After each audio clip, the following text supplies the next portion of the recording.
Seja bem-vindo, seja bem-vinda a mais uma roda de insight do PsiSono.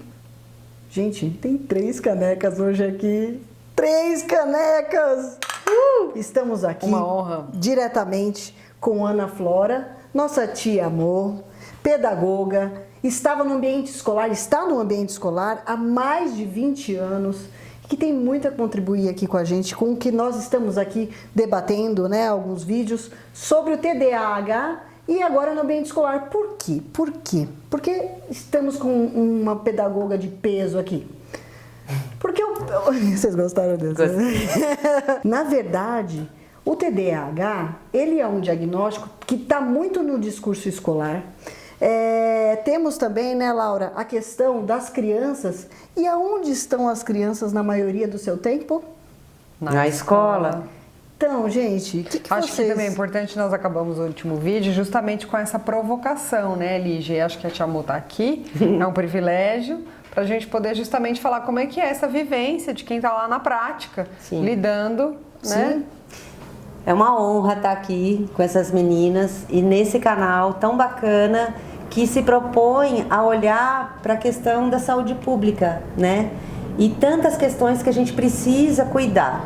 Bom, TDAH e a escola, o que isso traz para a gente e qual é a experiência que eu posso compartilhar com vocês? A gente tem uma informação crescente de, sei lá, 10, 15 anos para cá, de uma incidência enorme de diagnósticos de TDAH na escola. E o que a gente faz com isso? Em primeiro lugar, por que isso está acontecendo? Por quê? Qual é a tendência? Quais são os cuidados que a gente, como pedagogo, como professor e como instituição, precisa olhar e cuidar? Muitos casos, muitas situações vêm já com diagnóstico de medicação, né?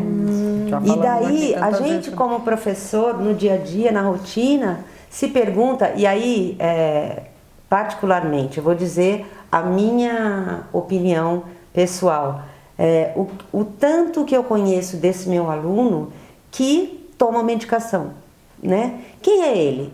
Como ele vem?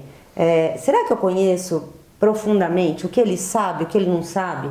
Que tipo de proposta, de intervenção eu preciso fazer ou eu posso fazer para ajudar ao meu aluno avançar nas suas aprendizagens? Então são questões, assim, a gente sabe que o tema é extremamente vasto, mas são questões relevantes e a gente precisa ter muito cuidado com isso. A minha preocupação como professora, pedagoga, educadora por que será que houve essa demanda grande nesse sentido, né?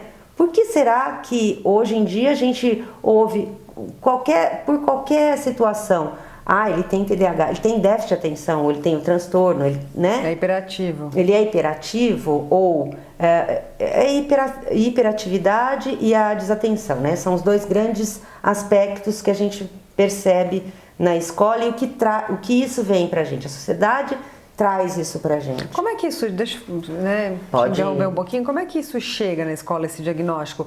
É uma informação que já vem, a criança já vem com esse nome, essa criança é hiperativa, os pais trazem, é uma orientação que vem da direção da escola, como que chega isso?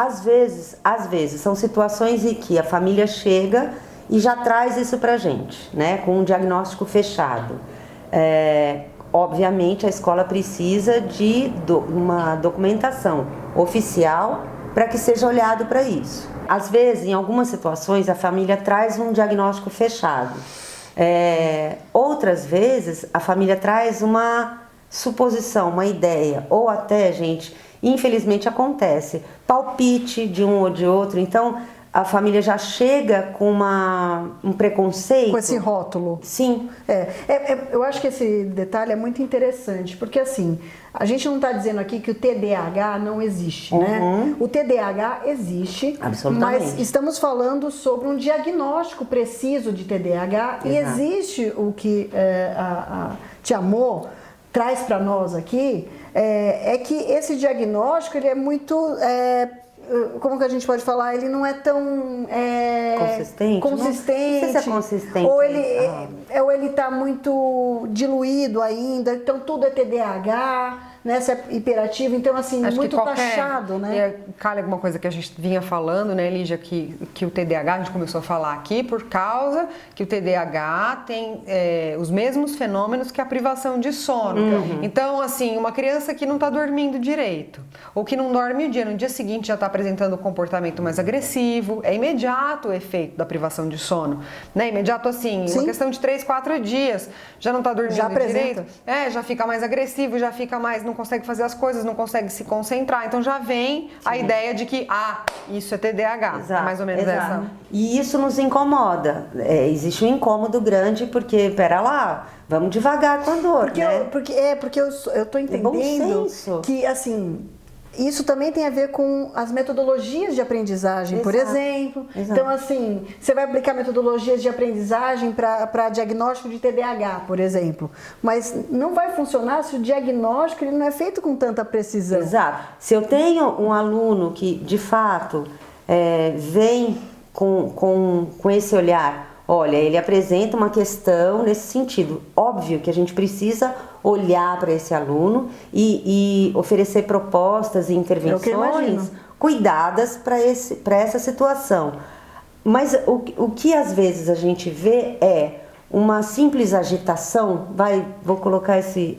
É horroroso, já é clichê. Não, mas é uma excitabilidade, né? E sabe-se lá por qual motivo, e aí a gente pode pensar em milhares de coisas que vêm da nossa sociedade, e aí espera-se que a gente ofereça um tipo de olhar e cuidado para essas questões, como se o aluno tivesse. E aí... É complicado, né? complicado. Aí a gente pergunta... Ele dormiu? Ele se alimentou? Eu sei que isso é uma outra história, mas... Vamos continuar com o amor aqui. Eu vou deixar isso aqui, ó, bem fixo, assim, ó, que não vai sair aqui tão cedo essa canequinha aqui. Essa bicicleta não vai andar, viu? Então, fique conosco, faça aí sua pergunta, deixe o seu comentário, né? E aperta lá pra curtir, tem que curtir. Curte seu vídeo e nós vamos continuar aqui com esse papo. Isso. Obrigada. Obrigada.